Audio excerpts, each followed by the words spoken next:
Hello everyone and welcome to my channel. So आज के इस वीडियो में मैं बात करूंगा वो कंट्रीज जो आप यूके के टूरिस्ट वीजा के बेस पे घूम सकते हैं बिना किसी एक्स्ट्रा फीस के और बिना किसी एम्बेसी के चक्कर काटे। सो इस वीडियो में एंड तक बने रहिए। मैं वो सारी कंट्रीज बताने वाला हूँ और उन कंट्रीज को विजिट करने के 2026 के क्या रूल्स हैं वो भी बताने वाला हूँ।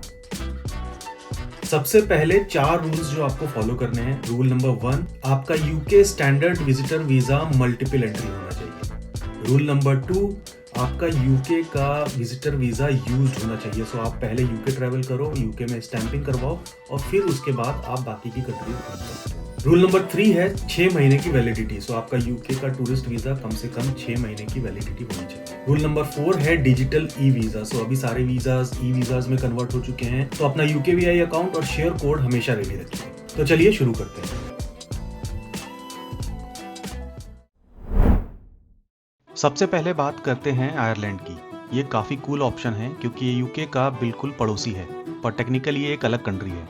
नॉर्मली इंडियंस को आयरलैंड के लिए अलग से वीज़ा अप्लाई करना पड़ता है, पर यूके वीज़ा के साथ एक शॉर्टकट है जिसे कहते हैं BIVS यानी British Irish visa scheme. Check करो आपके यूके वीज़ा पर कहीं कोने में BIVS लिखा होगा। अगर वो है तो आप आयरलैंड जा सकते हो बिना किसी एक्स्ट्रा फीस के। बस एक बात ध्यान रखना, आप डायरेक्ट इंडिया से आयरलैंड नहीं जा सकते। आपको पहले यूके लैंड करना होगा और वहाँ का एंट्री स्टैंप लेना होगा। एक बार यूके एंटर कर लिया, फिर आप आराम से डबलिन या क्लिफ्स ऑफ मोहर घूमने जा सकते हो। आप वहाँ 90 डेज तक रुक सकते हो जब तक आपका यूके वीज़ा वैलिड है। और हाँ, आजकल UK tourist visa e visa में कन्वर्ट हो चुका है, तो अगर आपके पास ई वीज़ा है तो आयरलैंड जाने से पहले शेयर कोड जनरेट करना मत भूलना।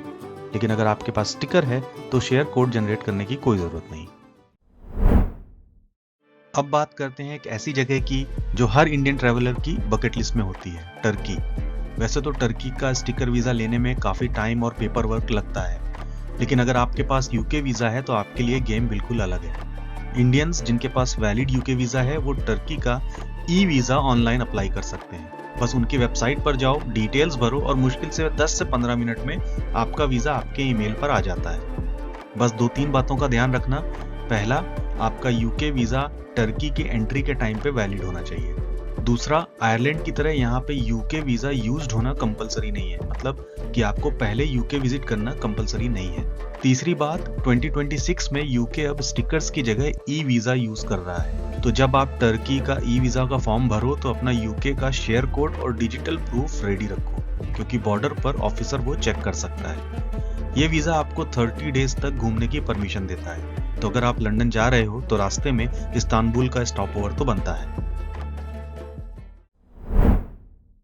अब बात करते हैं फिलीपींस की। यहाँ इंडियन ट्रैवलर्स के लिए एक बहुत बड़ी और अच्छी न्यूज़ है।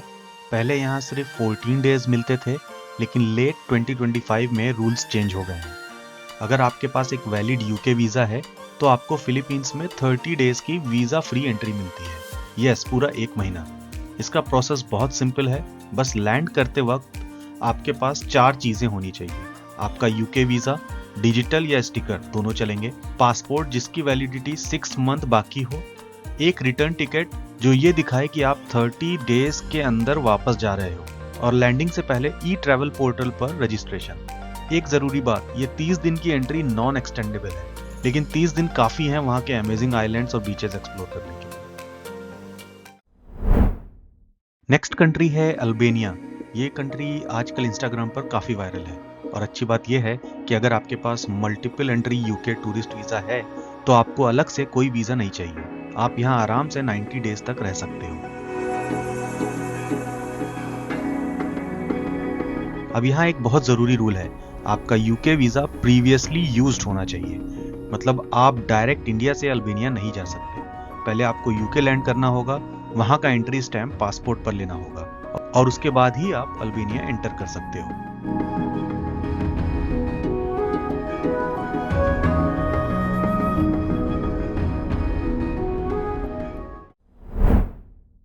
Next destination is Montenegro. Indians के लिए यहाँ का रूल बहुत सिंपल है।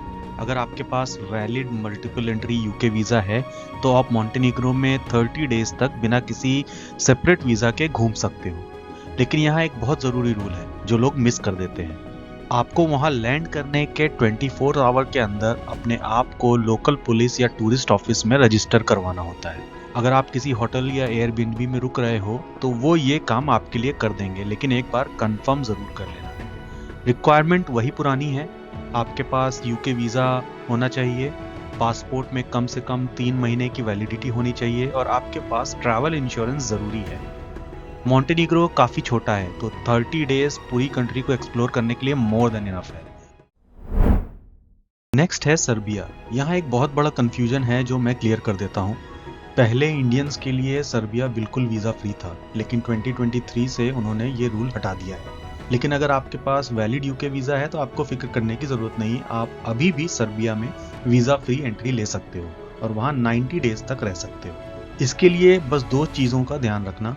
पहली, आपका यूके वीज़ा पूरे स्टे के दौरान वैलिड होना चाहिए और दूसरी, मॉन्टेनीग्रो की तरह यहाँ भी 24 आवर रजिस्ट्रेशन का रूल है। अगर आप होटल में हो तो वो खुद कर देंगे, लेकिन आप एक बार कंफर्म ज़रूर कर लेना। लेकिन अगर आप दोस्तों के साथ या एयरबीएनबी में हो तो लोकल पुलिस स्टेशन जाकर व्हाइट कार्ड यानी अपना रजिस्ट्रेशन जरूर करवाना। वेट, अगर आपको ये इन्फॉर्मेशन काम की लग रही है तो लाइक जरूर करें, अपने उन फ्रेंड्स और रिलेटिव्स के साथ शेयर करें जो यूके ट्रैवल करने वाले हैं यूके वीजा के साथ, और ऐसे ही और ट्रैवल हैक्स के लिए सब्सक्राइब करना मत भूलना। Next is Egypt, the land of pyramids. पहले इंडियंस को इजिप्ट का स्टिकर वीज़ा लेने के लिए दिल्ली या मुंबई के एम्बेसी के चक्कर काटने पड़ते थे, लेकिन अगर आपके पास वैलिड यूके वीज़ा है तो आपके लिए ये रास्ता बहुत आसान हो गया है। इंडियंस जिनके पास वैलिड और यूज्ड यूके वीज़ा है वो इजिप्ट लैंड करके वीज़ा ऑन अराइवल ले सकते हैं। इसका मतलब आपको पहले से कोई टेंशन लेने की ज़रूरत नहीं, बस कायरो एयरपोर्ट लैंड करो, वहाँ एक बैंक काउंटर से $25 to $30 की एक वीज़ा स्टैम्प खरीदो और इमिग्रेशन ऑफिसर से एंट्री स्टैम्प लगवा लो। इसमें बस 3 सिंपल चीज़ें चेक होती हैं। आपका यूके वीज़ा वैलिड होना चाहिए, आपका पासपोर्ट कम से कम 6 महीने पुराना होना चाहिए और आपके पास होटल बुकिंग और रिटर्न फ्लाइट का प्रिंट आउट होना चाहिए। ये वीज़ा आपको 30 डेज तक इजिप्ट घूमने की परमिशन देता है।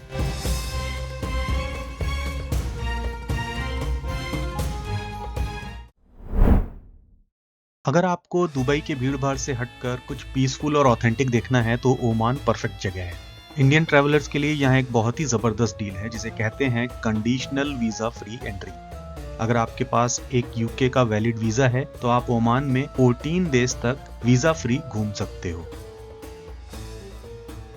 इसके लिए बस 4 चीज़ें आपके पास होनी चाहिए। पहला, आपका यूके वीज़ा, डिजिटल या स्टिकर, एक confirmed hotel booking, travel health insurance जो पूरे 14 दिन कवर करे और एक रिटर्न फ्लाइट टिकट। बस एयरपोर्ट पे लैंड करो, इमिग्रेशन काउंटर पर अपना यूके वीज़ा दिखाओ और वो आपके पासपोर्ट पर 14 डे का एंट्री स्टैंप लगा देंगे। दोहा आजकल एक मेजर ट्रैवल हब बन चुका है। अगर आप वहाँ स्टॉप ओवर कर रहे हो तो आपका यूके वीज़ा आपके बहुत काम आने वाला है। इंडियंस के लिए कतर वैसे तो वीज़ा ऑन अराइवल देता है, लेकिन अगर आपके पास यूके, यूएस या शेंगन वीज़ा है तो आप हैया प्लेटफॉर्म के जरिए इलेक्ट्रॉनिक ट्रैवल ऑथराइजेशन अप्लाई कर सकते हो। इसका फ़ायदा ये है कि आपके पास ट्रैवल करने से पहले ही कंफर्मेशन होती है, तो एयरपोर्ट पर कोई चिक नहीं होती। बस हैया.qa वेबसाइट पर जाओ, अपने यूके वीज़ा की डिटेल्स अपलोड करो और आपको एक एंट्री परमिट मिल जाएगा। इसके लिए 3 से 4 चीज़ें ज़रूरी हैं। पहला, आपका पासपोर्ट कम से कम 6 मंथ्स वैलिड हो। सेकंड, कंफर्म्ड होटल बुकिंग, ज़्यादातर केस में डिस्कवर कतर के थ्रू बुकिंग मांगते हैं। Return ticket and travel insurance, और हाँ, एक छोटी सी फीस भी होती है, लगभग 100 कतरी रियाल, अराउंड 2300 रुपीज़। ये वीज़ा आपको 30 डेज तक स्टे करने देता है, तो अगर आप कतर एयरवेज से ट्रैवल कर रहे हो तो ये ऑप्शन बेस्ट है दोहा घूमने के लिए। अब थोड़ा दूर चलते हैं सेंट्रल अमेरिका की तरफ, पनामा। अगर आपने पनामा कैनाल या वहाँ के स्काईलाइन की फोटोज देखी हैं तो आपको पता होगा कि ये जगह कितनी स्टनिंग है। इंडियंस के लिए पनामा का स्टिकर वीज़ा लेना काफ़ी मुश्किल और महंगा हो सकता है, लेकिन यूके वीज़ा होल्डर्स के लिए ये बिल्कुल फ्री है। आप वहाँ 30 डेज तक बिना किसी सेपरेट वीज़ा के घूम सकते हो। इसमें 2026 के 2 ज़रूरी अपडेट हैं। पहला कि आपका यूके वीज़ा मल्टीपल एंट्री होना चाहिए और दूसरा वो यूज्ड होना चाहिए, मतलब आपको यूके का एंट्री स्टैम्प होना चाहिए और आपका यूके का वीज़ा कम से कम 6 महीने वैलिड होना चाहिए। अगर एक्सपायरी पास है तो शायद बॉर्डर पे प्रॉब्लम हो सकती है। एक और चीज़ जो पनामा के इमिग्रेशन ऑफिसर्स चेक करते हैं वो है इकोनॉमिक सॉल्वेंसी। आपके पास कम से कम $500 कैश या उसकी वैल्यू के क्रेडिट कार्ड स्टेटमेंट होने चाहिए, ये दिखाने के लिए कि आप अपना खर्चा उठा सकते हो।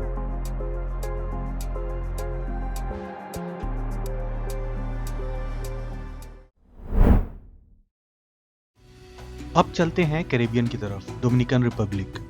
अगर आपको वाइट सैंड बीचेस और क्रिस्टल क्लियर वाटर पसंद है तो ये जगह आपके लिए जन्नत है।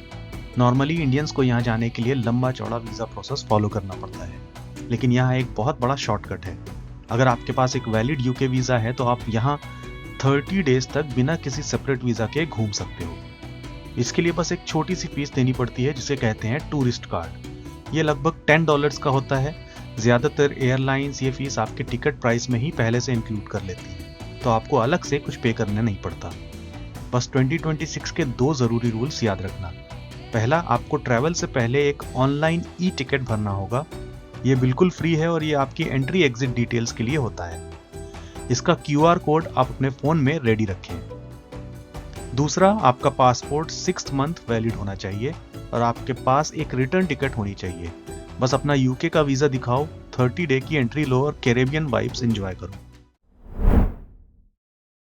अब चलते हैं एक ऐसी जगह जो थोड़ी सी यूरोप है और थोड़ी सी एशिया, जॉर्जिया। इंडियन ट्रैवलर्स के लिए जॉर्जिया काफ़ी पॉपुलर है क्योंकि ये कंट्री बहुत ब्यूटीफुल है और सस्ती भी।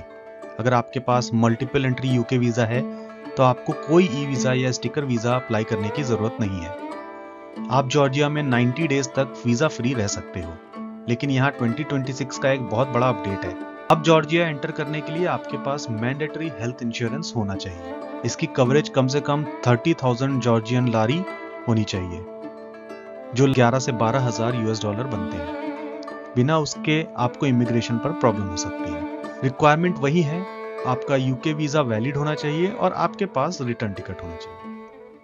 सो ये थी वो सारी कंट्रीज जो आप यूके वीज़ा के बेसिस पे घूम सकते हो। सो यूके वीज़ा सिर्फ यूके घूमने के लिए नहीं है। अगर आप इतनी मेहनत करके यूके का वीज़ा अप्लाई कर रहे हो, इतने पैसे खर्च किए हैं, तो आप इनमें से कुछ कंट्रीज़ और भी घूम सकते हो।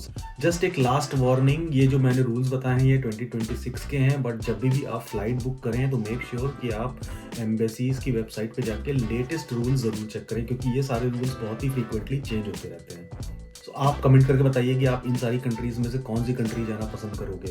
Thanks for watching and happy travelling.